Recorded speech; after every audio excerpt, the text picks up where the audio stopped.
Je dis souvent que Shopify, c'est une toile cirée.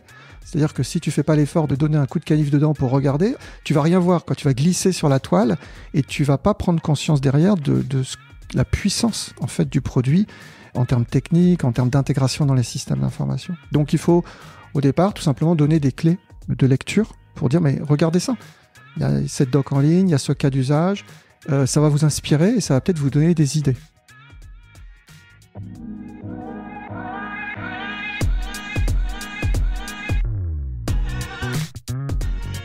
Bonjour, bienvenue dans Le Panier, le premier podcast e-commerce. Mes invités cartonnent et me livrent leurs secrets de réussite et les problèmes qu'ils ont rencontrés pour qu'on puisse, ensemble, apprendre à vendre mieux et plus. Mon engagement ici est simple, avoir une conversation sans filtre et sans faux semblant, et à ce que vous repartiez inspiré des succès, mais également des échecs, de mes invités avec les bons outils et les bons réflexes. Je suis Laurent Kretz, cofondateur de Cosa Vostra, agence digitale qui fait des sites incroyables et des strates de communication et d'acquisition sur mesure. On travaille pour des grands groupes comme pour des startups, en France comme à l'international, que ce soit pour lancer un site, refondre un e-commerce, développer un SaaS sur mesure, poser une strate de contenu ou repenser un business model. Contactez-moi sur lepanier@cosavostra.com ou LinkedIn et je me ferai un plaisir de vous répondre. Bonne écoute!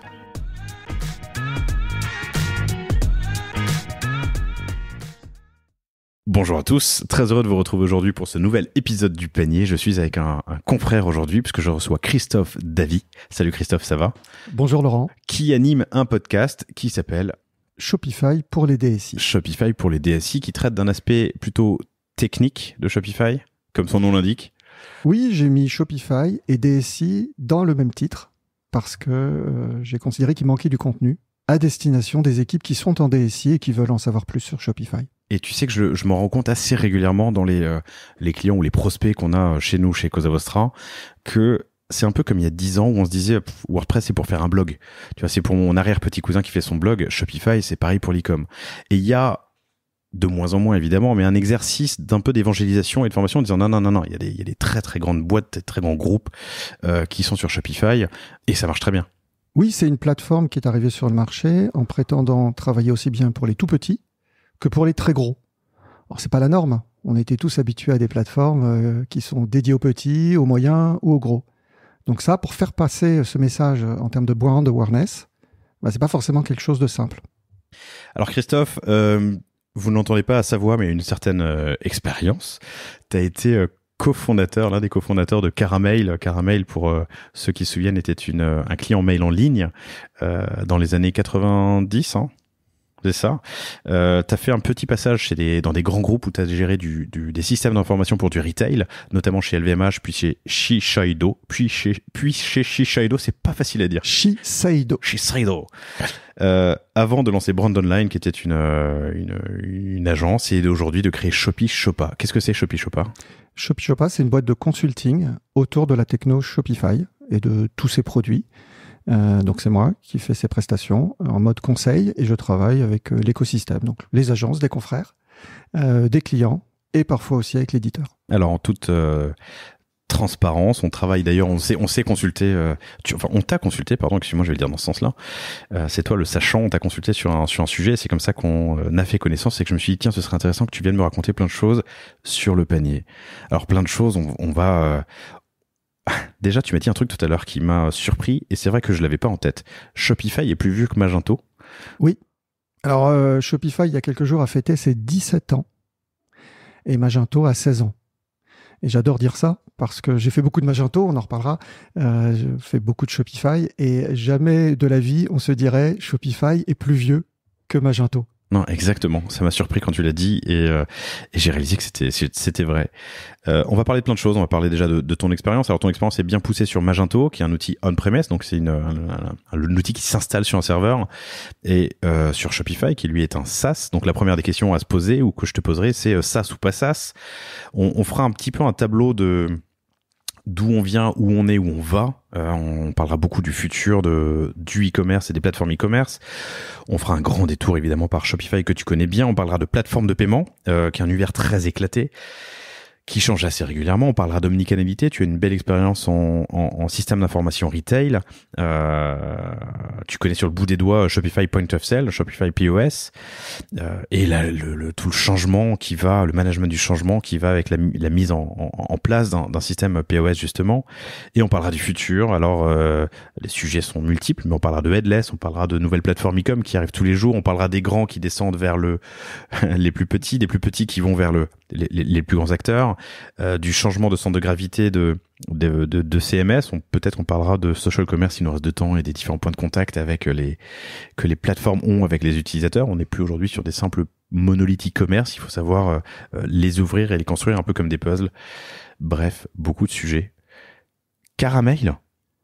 Oui, alors on peut le dire, moi je suis pas très, j'ai pas beaucoup d'ego, donc j'étais au bon endroit au bon moment, on pourrait dire ça comme ça, avec un copain de promo de l'ESCP. On a rejoint 2 ingénieurs qui étaient de Centrale, qui étaient beaucoup plus vieux que nous, parce qu'ils avaient 2 ans de plus, ou 3 ans de plus. À l'époque, c'est le jour et la nuit. En sortie d'école, c'est énorme. Qui avaient fondé une boîte de formation informatique, et puis au sein, c'était peut-être un start-up studio avant l'heure, puisque 2 autres jeunes centraliens les ont rejoints et ont codé Caramel. Et on s'est retrouvés de fil en aiguille avec Oriane en plus, la 7e. On s'est retrouvés 7 actionnaires historiques. Mais les vieux, c'était plutôt moi et les 3 autres, on était moins actifs que les jeunes qui ont vraiment fait Caramel. Donc, c'est pour ça que je dis que j'étais au bon endroit au bon moment, quoi. Je crois que le truc le plus important que j'ai fait sur Caramel, c'est déposer le nom.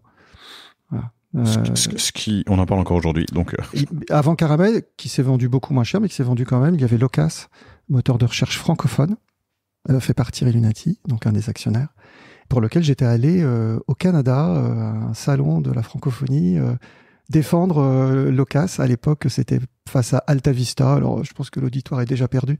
C'était pré-Google, grosso modo. Pré-Google, ouais, c'est ça, les débuts des années 90. Ouais. Et pour la petite histoire, on avait aussi une boîte d'édition de livres qu'on avait montée, parce qu'on avait monté plein de choses. On voulait détrôner Pour les nuls, ce qu'on n'a pas réussi à faire. Mais on a quand même fait un truc dont j'ai encore quelques exemplaires à la maison. C'est un annuaire de l'Internet papier. Oui, tu as bien entendu. Un annuaire, excuse-moi, de l'Internet papier. Oui. Ok. L'annuaire de l'Internet francophone qui est paru en 96. Papier, génial. Avec plein d'URL écrites sur du papier. C'est bien parce que ça te promettait des mises à jour régulières. Oui, on en a quand même vendu 3500. Ok. Caramel se revend. Après ces quelques premières expériences entrepreneuriales, tu crées Brand Online, c'est ça? Alors, j'ai d'abord mes 10 ans. Ah oui, non, c'est ça, 10 ans chez l'annonceur. Chez Vuitton, 4 ans, et chez BPI, la filiale parfum de Shiseido, pendant 6 ans, où là, pendant 10 ans, je suis en filière DSI. Chez Vuitton, je suis au sein de la DSI, et je suis au niveau de l'informatique des magasins. Donc, c'est là où j'ai découvert le monde du magasin associé à l'informatique, comment ça se passe dans un magasin, c'est quoi le retail. Et puis, pendant 6 ans, chez Beauté Prestige International, j'étais le DSI de la partie parfum de Shiseido. On en parlera un peu plus tard parce que ça fait partie de tes dada, en tout cas l'informatique en point de vente et du coup sa connexion, son interconnexion avec les outils e-com. Et donc 10 ans dans ces grandes boîtes avant de créer Brand Online. Ouais, en 2008. Ok. 40 ans. Je l'ai créé à 40 ans. En fait, j'avais proposé chez Shiseido de développer le e-commerce en parallèle avec DSI. Je dirais pas que j'étais prêt à le faire gratuitement, mais bon, ça pouvait se négocier. Et puis, c'était peut-être un tout petit peu tôt pour eux. On avait lancé déjà le e-commerce de la marque Jean-Paul Gaultier Parfum, qui faisait partie de ce groupe-là à cette époque-là. Et puis, finalement, j'ai retrouvé l'envie de faire de l'entrepreneuriat comme j'en avais fait précédemment. Et j'ai créé avec 2 autres associés, Antoine et Arnold, Brand Online Commerce en 2008. Attends, Jean-Paul Gaultier faisait partie de quel groupe?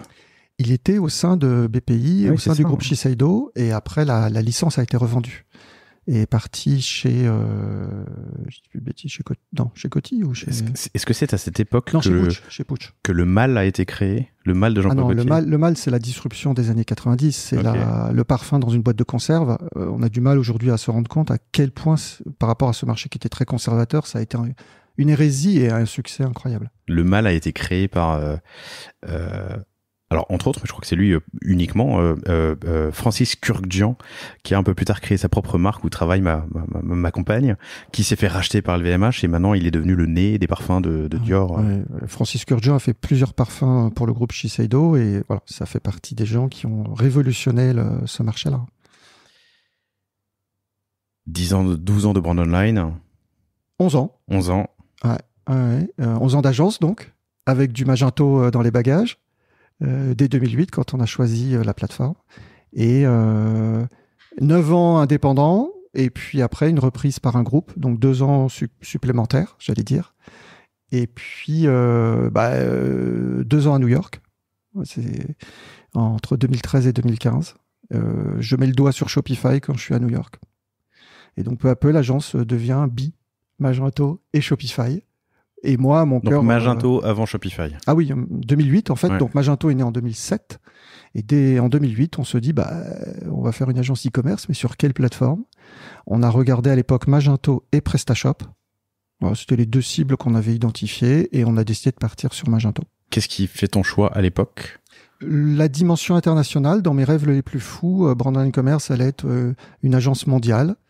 Et donc, il me fallait une plateforme internationale et je pensais qu'avec mes co-associés, que Magento serait plus à même de faire ça. Bon, a posteriori, c'est un choix qu'on a fait sur quelques critères un peu poussés sur un bout de table. Hein. Shopify n'avait pas encore, à l'époque, de toute façon, les capacités. Ah oui, puis moi, Shopify, la première fois que j'en ai entendu parler, je ne sais plus exactement quand, mais c'est vers 2014, je pense. Alors que c'était antérieur, comme on l'a dit tout à l'heure, à Magento. Alors, petite parenthèse, mais avec ma casquette de fondateur et patron de Cosa Vostra, vous avez choisi une techno. Plutôt que de dire on est des produits commerce et techno-averse, enfin tu vois, avec une à l'aise sur plusieurs technos, vous avez choisi une techno. Oui, parce qu'en fait, on a lancé une agence de délégation e-commerce. Donc on ne faisait pas simplement les sites, on les gérait. Donc on faisait le marketing, avec des partenaires, on faisait la relation client, on faisait la logistique. Et donc, la création et la maintenance du site était un métier parmi d'autres. Donc, partant de cette ambition, on n'était pas parti dans l'idée d'avoir plusieurs plateformes. Ça aurait été, c'était déjà compliqué d'avoir plusieurs métiers en délégation. Si en plus on avait dupliqué la plateforme. Ceci dit, c'est ce qu'on a fait à partir de 2015, quand on a commencé à faire du Shopify. Mais là, je dirais qu'on est dans un autre contexte, c'est que Shopify commençait à prendre déjà une dimension énorme en Amérique du Nord. Et que la simplicité d'utilisation de la plateforme par rapport à ce qu'on vivait depuis quelques années avec Magento et notre métier de délégataire, ça avait énormément de sens d'essayer de se développer sur Shopify. Très bien. Voilà un peu pour le background. On arrive aujourd'hui, ou plutôt de 2015-2016, à cette époque où vous vous spécialisez, vous ajoutez en tout cas Shopify à votre arc. Donc c'est 2 CMS que tu connais bien. Est-ce qu'en prenant un peu de hauteur, tu arrives à me dire où on était et d'où on vient ? J'ai l'impression qu'on vient d'un monde monolithique à un monde éclaté aujourd'hui. Alors le monde des CMS e-commerce, il a 20 ans à peu près. Alors bien sûr, il y a des précurseurs avant. Il y a du e-commerce dans les années 90. On va dire le côté un peu grand public ou professionnel facile des CMS, il a à peu près 20 ans. Je ne vais pas dater précisément, mais donc c'est des logiciels qui étaient jeunes, qui se sont développés au fur et à mesure sur les communautés. Il y avait une très forte communauté en France Magento, avec les Bargento, par exemple, qui étaient les meet-up, qui ne s'appelaient pas meet-up à l'époque d'ailleurs, mais qui avaient lieu en France régulièrement. Et c'est les communautés, puisque Magento au départ n'a pas de version payante. Magento n'est qu'un open source, progressivement, qui vont bâtir avec l'éditeur le code et l'évolution du code. Et quand nous, on commence à utiliser Magento en 2008, la plateforme est encore j'ai des souvenirs assez précis de difficultés de calcul de la TVA, par exemple. Elle ne fonctionnait pas bien. Tout n'était pas traduit en français dans le back-office. Enfin, des choses que j'ai retrouvées aussi un peu sur Shopify derrière.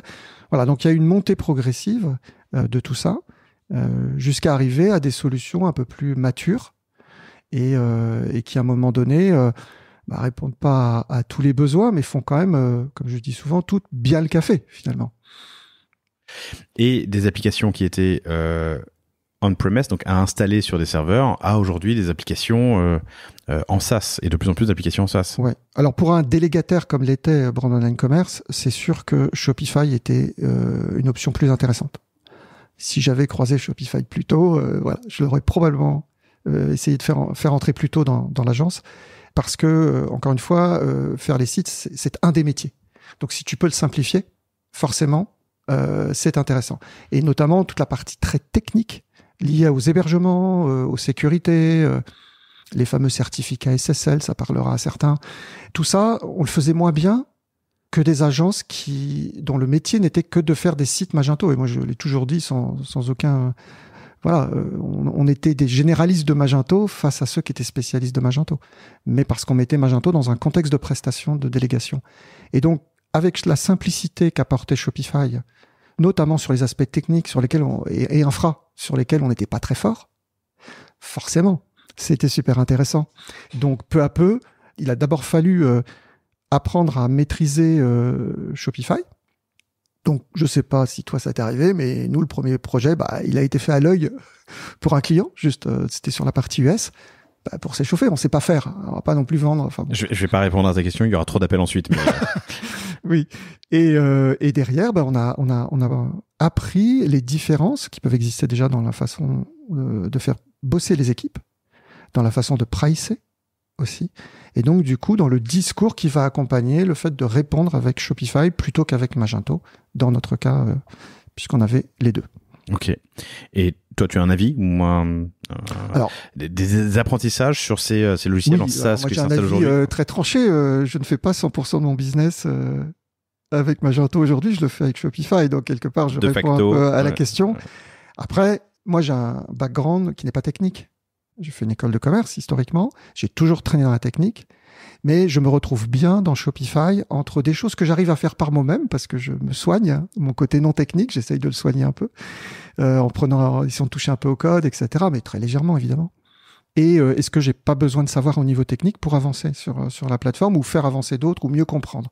Donc, moi, mon cerveau est, oui, plus à l'aise. Mais c'est pas un jugement de valeur sur les plateformes en tant que telles, mais moi, je me reconnais beaucoup plus dans ma pratique au quotidien avec une plateforme comme Shopify. Qui permet pour beaucoup de s'affranchir de pas mal de sujets dont tu as parlé avant, mais des sujets techniques. Oui, ce qu'on appelle le load balancing aussi. Ta marque passe à la télé.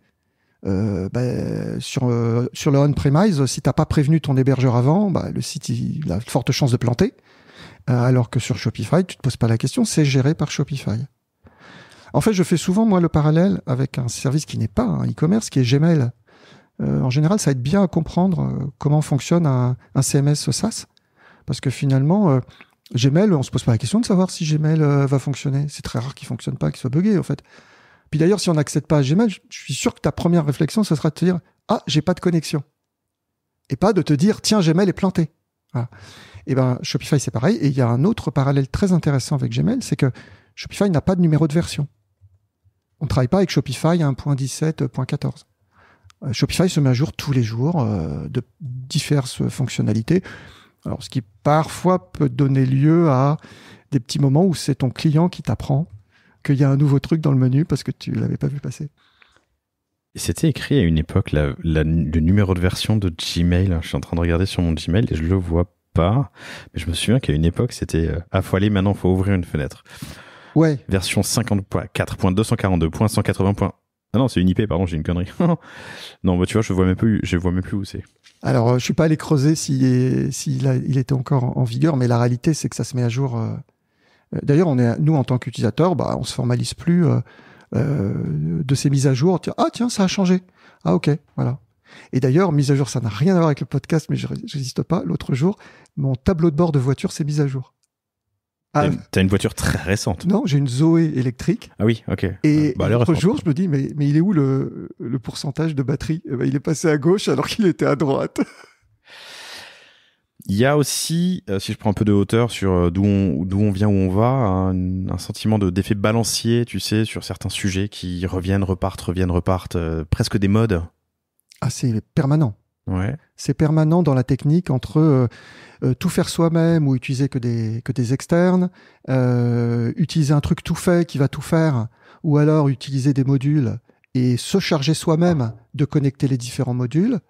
Ce qu'on appelle parfois le best of breed, c'est très important pour un DSI. Alors, moi qui ai été DSI, je considère que c'est la bonne attitude à avoir, mais je suis prêt à en débattre. Et best of breed, ça veut dire quoi? Ça veut dire aller prendre le meilleur de ce dont tu as besoin, pas le voisin, mais toi.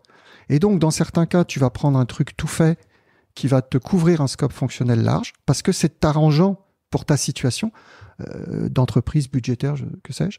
Et dans d'autres cas, tu vas aller prendre des modules séparés, voire les faire faire sur mesure parce que tu as un besoin qui n'est pas couvert parce que par un outil que tu avais déjà, voilà, qui n'a pas l'option et tu es obligé d'aller chercher autre chose. Et en tant que DSI, tu balances en permanence entre, alors sous le coup d'ailleurs des discours commerciaux des uns et des autres, tu balances entre choisir quelque chose tout fait, on t'a vendu sur le papier, ça fait tout, t'embête pas, etc. Faire ton marché toi-même par petits morceaux, donc on va appeler le composable, hein, finalement aujourd'hui ça s'appelle le composable, ça s'appelait un peu différemment peut-être avant. Et voilà, et ce mouvement de balancier il est permanent entre nous les consultants qui allons dire des choses, les gens qui dans les entreprises qui vont voir différemment, et puis les éditeurs qui vont donner leur point de vue aussi par rapport à ça. Tu peux me décrire Shopify à un DSI ou un responsable e-commerce d'un grand groupe qui ne le connaîtrait pas? Alors Shopify pour moi... Alors pardon, juste, excuse-moi, je l'ai pas dit en intro, mais cet épisode est réalisé avec un expert Shopify, Christophe Davy de Shopify. Il n'est pas sponsorisé par Shopify. Il se trouve que, tu l'as dit tout à l'heure, tu as une préférence personnelle pour cet écosystème. Voilà, je referme la parenthèse. Oui, moi je la rouvre légèrement pour dire je dis ce que je veux. Voilà, c'est mon avantage d'être indépendant et voilà, j'ai une très forte affection pour Shopify, mais quand je peux trouver quelque chose qui peut mériter d'être commenté, je le fais voilà, sans aucun problème. Très bien. C'est quoi Shopify? Alors Shopify, c'est avant tout un très bon produit. Je crois que c'est vraiment ça qui, à la fin de la journée, fait le succès de Shopify. C'est un produit, on l'a dit, il a 17 ans. Pour qu'aujourd'hui, on n'ait pas l'impression, personne ne pense que Shopify a 17 ans. C'est un produit qui a été bien codé. Alors, je dis ça en étant pas technique moi-même, hein, mais des bonnes options techniques, le SaaS, les API, et un code, je sais pas, moi-même, parfois ça m'épate comment ils arrivent à garder une qualité de produit après 17 ans, avec pas loin de 10 000 personnes. Un peu moins maintenant. Ouais, ils ont 9 000 et quelques. Et tout ça parce que le fondateur, Tobi Lütke, est un tech qui a une vision produit, je pense on peut le dire, et qui fait en sorte que 17 ans plus tard, c'est toujours cette vision produit qui l'emporte sur tout le reste. S'il faut faire un choix en interne, ils vont faire le choix du produit, ils vont faire le choix d'un développement fait d'une certaine manière, propre, et d'un code qui va pas ruiner tout ce qu'ils ont fait les années précédentes. Ils vont pas faire... ma compréhension de Shopify, c'est qu'ils font pas du code pour répondre à un besoin d'un client précis. Ils font du code pour répondre à un besoin du marché. C'est intéressant ce que tu dis. Shopify ne va pas sur des appels d'offres, alors que tu peux monter, moi en tant qu'agence, avec des partenaires, d'autres partenaires. Donc ce choix du produit avant tout et avant le client, est-ce que c'est pas contraire ou antinomique avec une sorte de montée en gamme ou montée en taille plutôt des clients Shopify? C'est la grande quadrature du cercle pour Shopify aujourd'hui, bien sûr. C'est que quand tu souhaites accéder, ce qui est le cas de Shopify, au plus grand compte, avec leur offre Commerce Components qui a été lancée en début d'année, qui est au-dessus de l'offre Shopify Plus, qui était déjà l'offre, on va dire, la plus grosse. Bien sûr, tu entres dans un monde où il y a d'autres règles. Et est-ce que tu peux débouler avec tes propres règles ou est-ce que tu dois t'adapter et où est-ce que tu mets le curseur? Est-ce que les règles changent aussi avec le temps? Enfin, est-ce que toi, tu vois dans les DSI des prismes un peu différents? Le prisme, je trouve, moi, par rapport à l'époque où j'ai été DSI, c'est que à l'époque, il y a un peu moins de 20 ans, 15-20 ans, le RP était au centre du système d'information. Donc le logiciel, notamment SAP par exemple, pour nommer un logiciel que les gens connaissent peut-être. Aujourd'hui, c'est plus la data qui est au cœur de l'architecture technique. Donc déjà, il y a cette chose qui a changé. Donc les éditeurs doivent s'adapter à ça. Et Shopify, aujourd'hui, apprend, je crois que c'est pas honteux de le dire, ils sont en apprentissage du discours et de la relation avec les plus grands comptes. Comme ils sont pas idiots, l'année dernière, ils ont signé avec Accenture, Deloitte, KPMG, ils ont signé avec Ernst & Young, des énormes partenariats parce que ces gens-là savent parler aux plus grands comptes et vont amener une offre plus modulaire de Shopify qui s'appelle Commerce Components au sein des dispositifs informatiques les plus lourds, les plus grands, des plus grands comptes sur la planète. Voilà. Quel type de friction toi tu rencontres quand tu vois des DSI de grands groupes et que tu leur parles de Shopify? Alors friction ou question ou questionnement d'ailleurs Ben en fait, au début, c'est plutôt, c'est pas pour moi, c'est pour les kids, Shopify. Parce que tu as toute cette identification entrepreneuriale, do it yourself, voilà, qui est aussi quelque chose qui fait de Shopify ce qu'il est, bien entendu. Mais si un DSI n'a pas trop entendu parler de Shopify, c'est ce qu'il va avoir en tête. Et donc, il va falloir lui faire découvrir. Moi, je dis souvent que Shopify, c'est une toile cirée. C'est-à-dire que si tu fais pas l'effort de donner un coup de canif dedans pour regarder, en fait, l'eau tu vas rien voir quand tu vas glisser sur la toile et tu vas pas prendre conscience derrière de la puissance, en fait, du produit, en termes techniques, en termes d'intégration dans les systèmes d'information. Donc, il faut, au départ, tout simplement donner des clés de lecture pour dire, mais regardez ça. Il y a cette doc en ligne, il y a ce cas d'usage, ça va vous inspirer et ça va peut-être vous donner des idées pour éventuellement peut-être faire un POC avec cette plateforme sur un sujet même annexe, juste pour commencer à entrer un peu dans le truc. L'univers Shopify aujourd'hui, il se complexifie, c'est pas un terme, il devient de plus en plus riche. Il y a Shopify de base, Shopify Plus, Shopify Commerce Components dont t'as parlé, Shopify Polaris qui est le framework un peu design de Shopify. Et puis il y a les apps. Les apps ont joué un rôle important, j'imagine aussi dans la croissance, le développement de Shopify. Oui, et ça permet de dire à quel point Shopify, quand je parlais du fait que c'est un très bon produit, Shopify a un bout de cerveau, je ne sais pas si c'est chez Tobi Lütke directement, très Apple. Donc, Shopify est né en 2006. L'iPhone sort en 2007. Donc en 2007, on le rappelle, c'est l'arrivée des App Store avec l'Apple Store. Et dès 2009, Shopify crée son App Store. En disant volontairement, on va faire comme Apple. Dès 2009. Donc ça fait 14 ans. Et donc aujourd'hui, il y a à peu près une dizaine de milliers d'apps qui s'installent comme une app sur un smartphone. Donc ça, c'est ça qui est assez extraordinaire. Et donc cette logique d'app, elle permet tout simplement d'apporter des fonctionnalités prêtes à l'emploi là où l'éditeur ne les a pas encore développées.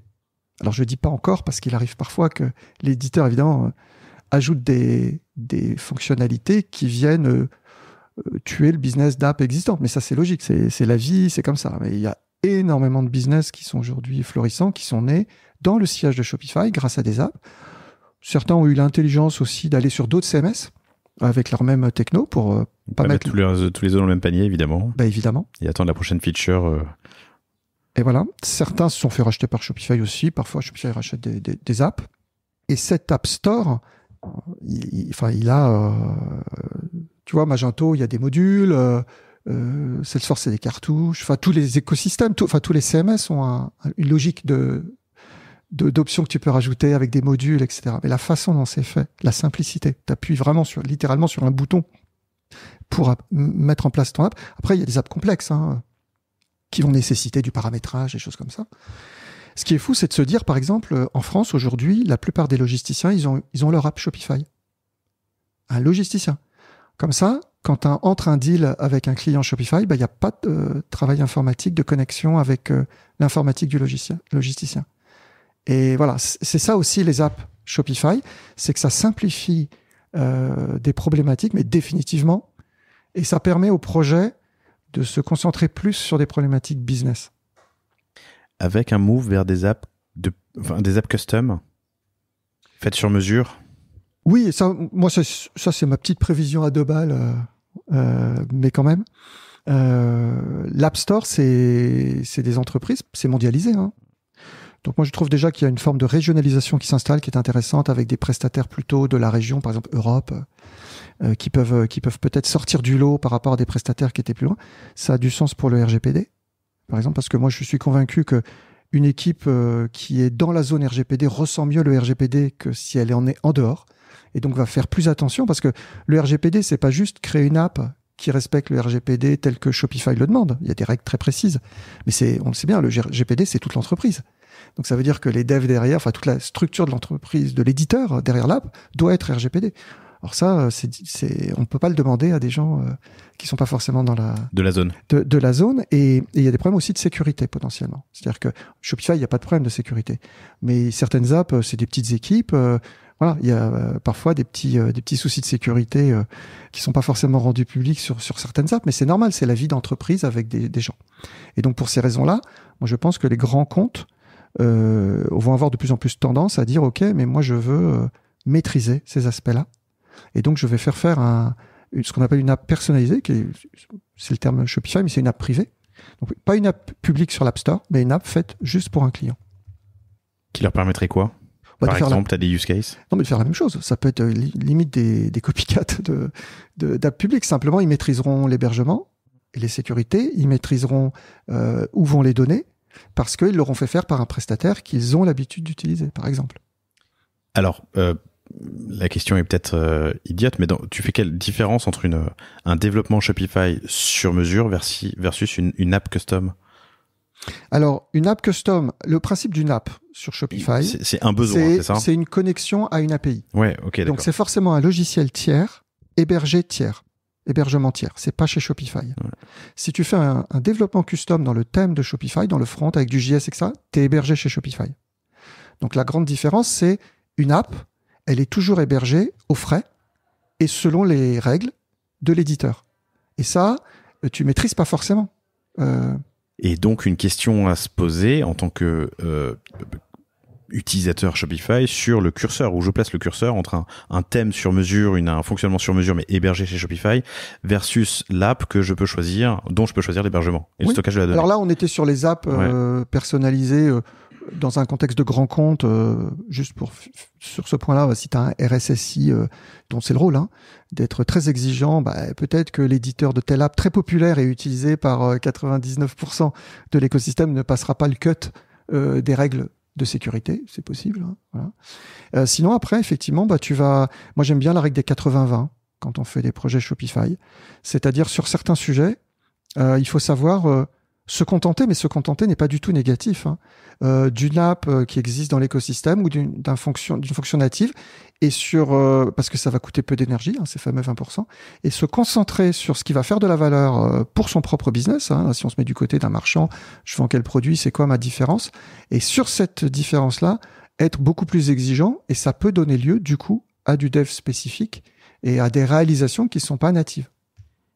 Alors, hyper intéressant ce que tu dis. J'ai l'impression d'observer un changement un peu de paradigme, mais quand même, il y a une grosse différence. On en parlait, chers auditrices, chers auditeurs, avec Christophe avant de commencer l'enregistrement, mais t'as passé un petit bout de temps à New York.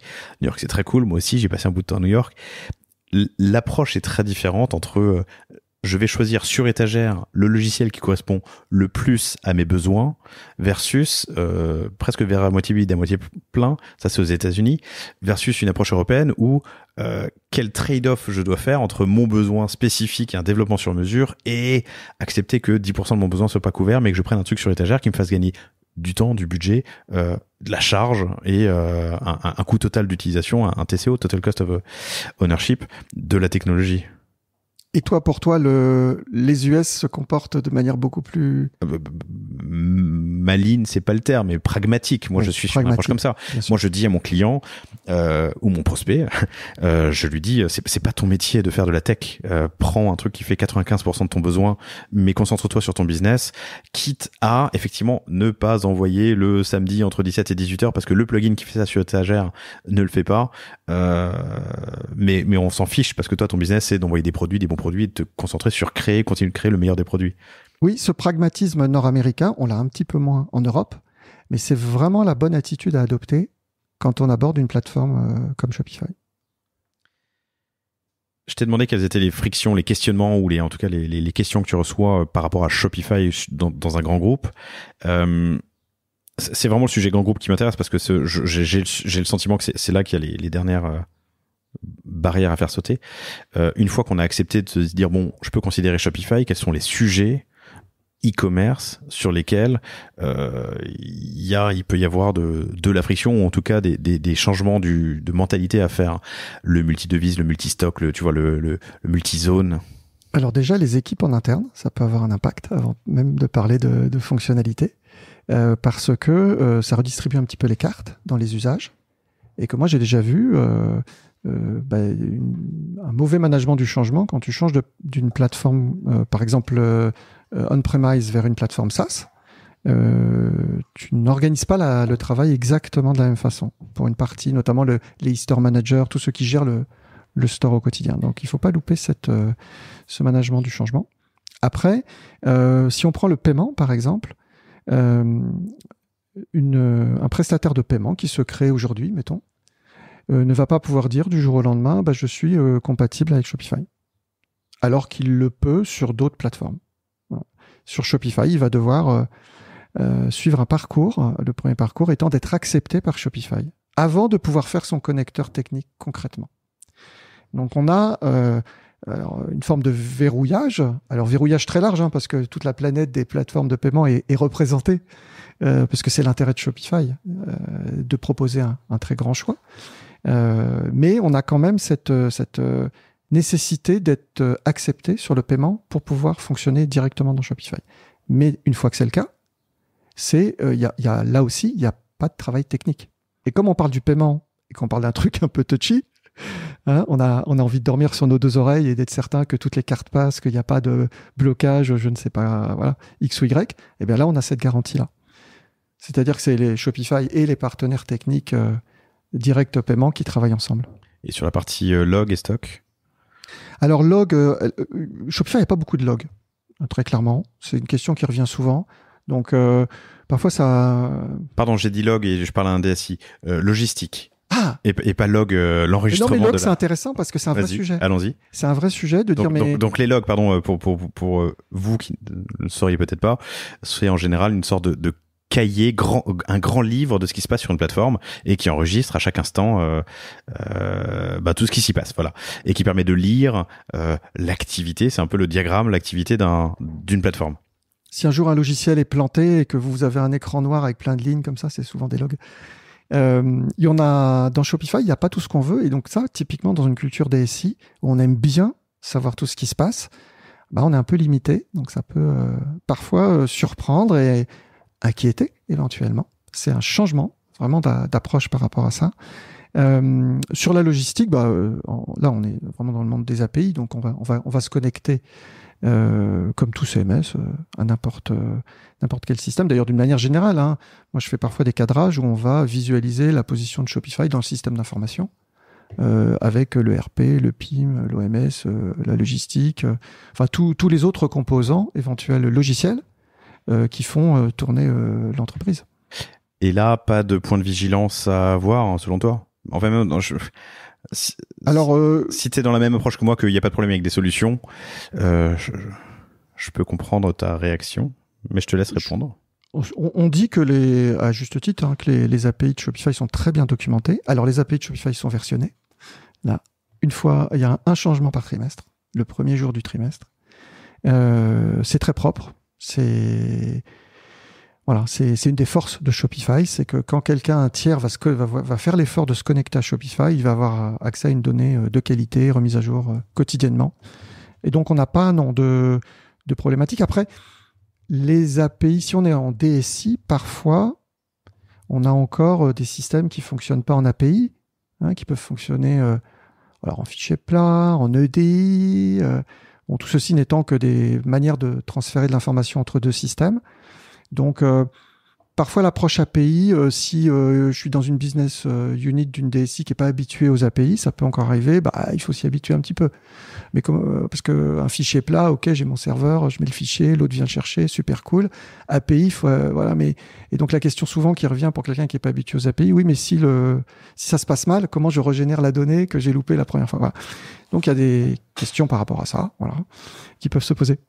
Et il y a un sujet important qui mérite un chapitre à part entière dans cet épisode, qui est l'omnicanalité. Tu fais du retail et du retail IS, donc Information System, depuis bien longtemps. Aujourd'hui, on est dans un monde totalement sans couture, seamless, on va dire, pour l'utilisateur, où il doit pouvoir browser en ligne, puis reprendre sur le mobile et arriver en boutique et scanner pour pouvoir payer en ligne et se faire livrer. Enfin, tu vois, quelle évolution et quelle gestion du changement dans ce monde qui va finalement très vite, avec des stocks unifiés, avec du commerce unifié. Je pense qu'on est vraiment en phase d'évolution rapide là maintenant. La vraie omnicanalité est vraiment en train d'arriver chez certains acteurs, avec, comme tu dis, des stocks unifiés notamment. La notion de stock et la notion de traitement d'une commande omnicanale, c'est le nerf de la guerre. Donc, notamment, des outils comme les OMS, les Order Management Systems, se prêtent à ça.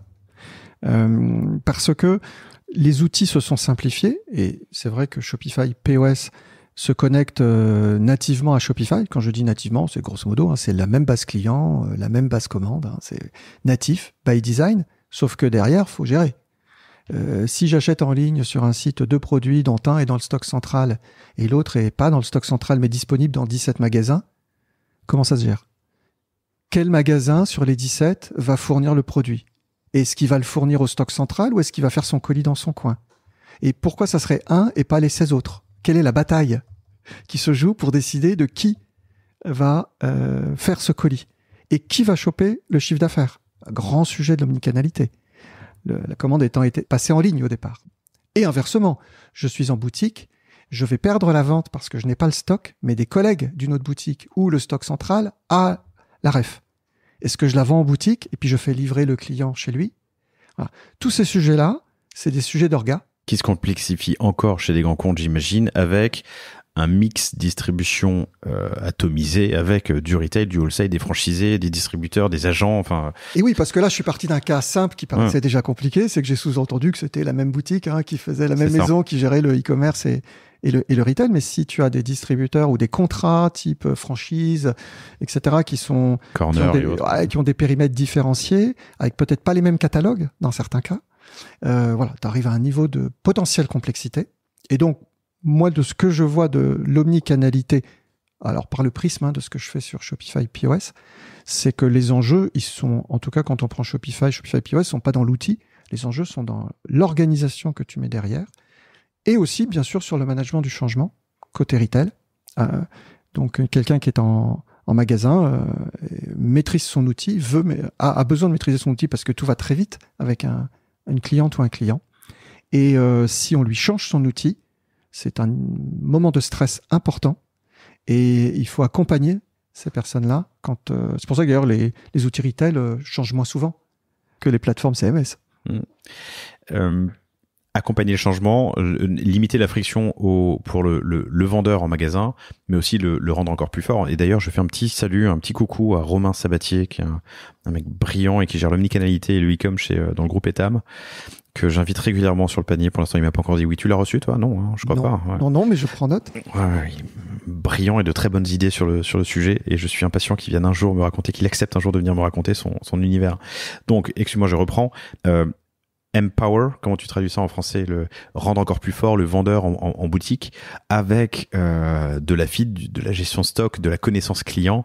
Et donc au final, je pense que c'est pas un problème d'outil, c'est un problème de change et arriver à l'onboarder, à l'accompagner dans ce changement de prisme, de paradigme où le marteau maintenant peut permettre de faire du café, une visseuse, connaître son client et ainsi de suite, quoi.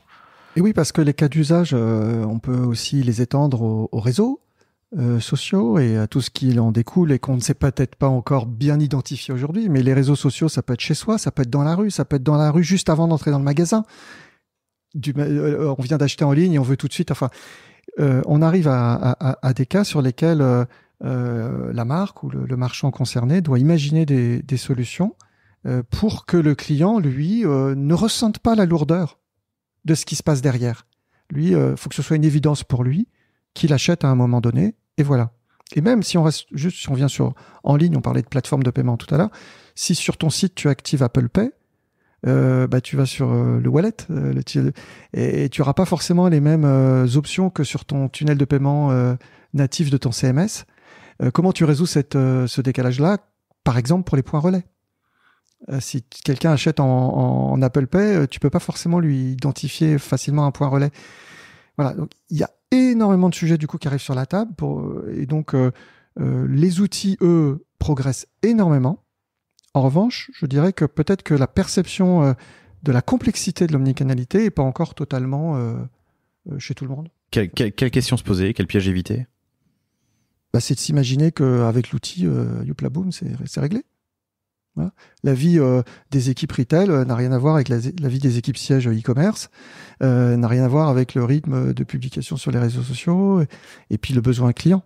Quel est-il? Qu'est-ce qu'on veut vendre aux clients, à quel moment et quoi? Alors je veux pas dire de bêtises, mais je crois que c'est avec Petit Bateau, super épisode qui est sorti il y a pas longtemps que je vous recommande, où on aborde le sujet en long, en large et en travers, et où Barbara, qui était mon invitée, m'expliquait que les équipes bossent côte à côte et ensemble, les équipes retail et e-commerce. Justement. Et ils ont fait un super petit film qu'ils ont montré au salon e-commerce l'année dernière. Petit film produit pour expliquer aux équipes retail l'omnicanalité. Et franchement, chapeau. Eh ben, on va chercher ça. Je sais pas s'il est disponible, mais il doit se trouver sur les internets. On va où avec tout ça? Donc, tu m'as parlé tout à l'heure des components. Le headless, on en parle tout le temps en ce moment. Et le headless, c'est tu veux un front différent. Tu veux découpler le front et le back, sachant que dans la plupart des CMS, il y a un front qui vient en standard. Donc, pour moi, le headless, je vais donner mon opinion comme tout le monde. C'est des cas d'usage spécifiques. C'est intéressant si tu as déjà un front, par exemple, avec des gens formés, et que tu veux rajouter des fonctionnalités e-commerce, mais tu veux pas reformer tout le monde à un nouveau front. Voilà, tu as un Contentful, par exemple, et tu veux rajouter dans certains pays des fonctionnalités e-commerce, mais en gardant la main sur tous les contenus non e-commerce qui ont été bâtis d'année en année sur une autre plateforme. Voilà. Pour moi, c'est un bon cas d'usage. C'est marrant, je l'aurais abordé dans l'autre sens. T'as un bon back-end qui t'a pris 10 ans à développer et à faire évoluer. T'as pas trop de dettes techniques, mais tu veux faire évoluer le front pour absorber de nouvelles fonctionnalités. Tu vois, Alors, je l'ai abordé comme ça parce que dans mon biais Shopify, quand Shopify est dans du headless, c'est qu'on utilise un autre front, mais qu'on utilise Shopify en back. J'ai pas vu de cas inverse. Ok. Voilà. Okay. Donc j'ai eu mon petit biais qui est réapparu. Et surtout, il y a des nouvelles plateformes qui arrivent tous les jours sur le. Ah ouais. Alors, à la fois sur le back, mais aussi sur le front, et des surcouches. C'est permanent, en fait. Et la notion de CMS même, on parlait d'omnicanalité, on aura tendance encore aujourd'hui à voir l'omnicanalité autour de d'abord un site web, un site de vente en ligne, plus des options. Tiens, on va faire le POS avec. Tiens, les réseaux sociaux. Tiens, je sais pas, autre chose. Qui nous dit que ça va être cette vision-là dans quelques temps. C'est-à-dire qu'il y a peut-être déjà des plateformes qu'on n'a pas vues, qui sont en train de sortir et qui fonctionnent différemment, qui ont un autre paradigme, toujours dans l'idée d'aller toucher le client. Alors, on n'a pas prononcé encore le terme d'intelligence artificielle. Quel est l'impact? Moi, j'en sais rien. Mais bon, voilà, ça peut avoir Mais tu as des idées. Forcément, dans la relation client, dans la façon de publier des contenus, donc la rapidité, cette rapidité-là, est-ce qu'elle va avoir un impact sur les outils, sur la façon? Est-ce qu'il y a des choses qu'on ne fera plus, qui sont aujourd'hui du temps de travail important, qui sont acquis comme tout le monde, comme devant être faites, ces choses-là, et qui n'existeront plus du tout demain parce que on sera sur une autre manière de faire. Il y a ces ruptures-là, elles existent toujours sur certains métiers ou certaines tâches. Quelles sont les tâches aujourd'hui qu'on fait qui ne seront plus à faire dans 5 ou 10 ans? Moi, c'est des choses qui m'interpellent. 5 ou 10 ans ou 5 ou 10 jours? Ouais, alors. Non, je veux même pas. Non, mais t'as raison. Après, il faut les usages, si tu es sur des. Qui vont avec, ouais. Ouais, des grands comptes bougeront un peu, ou des moyens comptes bougeront un peu plus lentement. Mais oui, ça part un peu dans tous les sens, là, quand même. Le côté commerce et le côté. Aujourd'hui, tu peux monter un site sans quasiment y toucher, quasiment automatiquement. Enfin, ça pose des questions quand même entre l'IA qui va écrire tes textes, l'IA qui va te faire tes photos. Voilà. Mais qu'est-ce que ça vaut? Est-ce que c'est vraiment ça qui va faire vendre plus ou mieux dans un contexte en plus de qu'est-ce qu'on a envie de vendre aujourd'hui ou demain sur notre belle planète?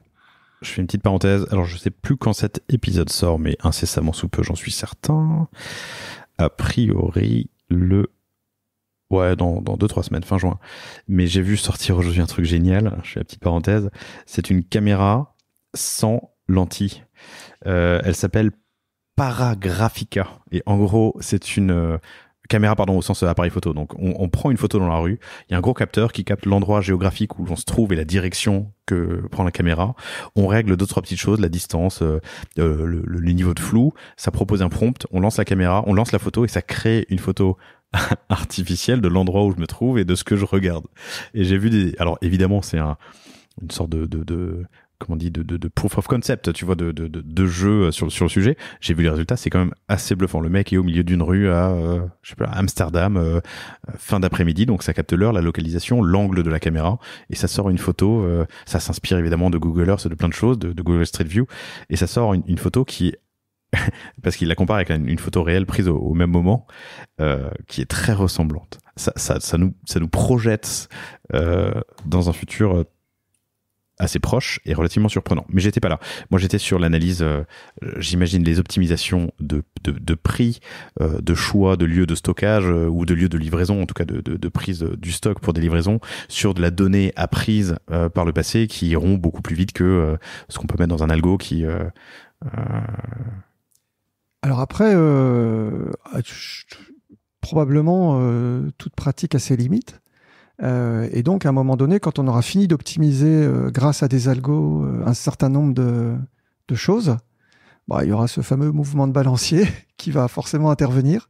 On se dira, ok, c'est top, mais finalement... C'était pas si mal. Ou alors, ça fait ça bien, et ça, il n'y a plus de débat, mais ça fait telle autre chose pas si bien que ça. On a essayé cette façon de faire, mais finalement... Je trouve que, par exemple, les casques de réalité virtuelle, aujourd'hui, le problème, c'est le casque lui-même. Enfin, c'est très personnel, et puis tout l'effet un peu vomitif que ça engendre. Alors, je sais qu'il y a beaucoup de gens qui travaillent dessus. Alors, là, on se parle, on est face à face. Mais si, effectivement, t'étais pas dans la salle, ou moi, mais qu'on était assis pareil avec des avatars vraiment... Là, moi, je trouve limite, tu serais pas là ou je serais pas là, mais on aurait vraiment l'impression qu'on est là, pas de problème. Alors qu'un casque, ça crée des contraintes. De la distance. Contraintes physiques aussi, parce qu'on est dans un espace qui est en l'occurrence réellement physique. Voilà. Et ça peut avoir des impacts sur la partie vente, bien sûr, la façon de faire du commerce qui va jouer. Après, toute la discussion qu'on a, elle est sur des outils, des concepts. Il faut quand même à chaque fois se rappeler qu'il faut avoir quelque chose à vendre. Et si possible un bon produit. Et je pense que n'importe quel CMS aura du mal à aider une marque à se développer si elle vend un produit pourri très cher. Voilà. Et ce ne sera pas la faute de la plateforme. J'avais une question, mais je la pose maintenant. Est-ce que tu as vu des gros plantages ou en tout cas des erreurs peut-être de conception, parce que on est toujours dans un principe itératif quand on lance un site, mais sur Shopify, quelles erreurs ont été faites par des grands groupes qui se sont lancés justement, ou des sociétés de taille intermédiaire? Alors, des gros plantages, j'en aurais pas en tête là.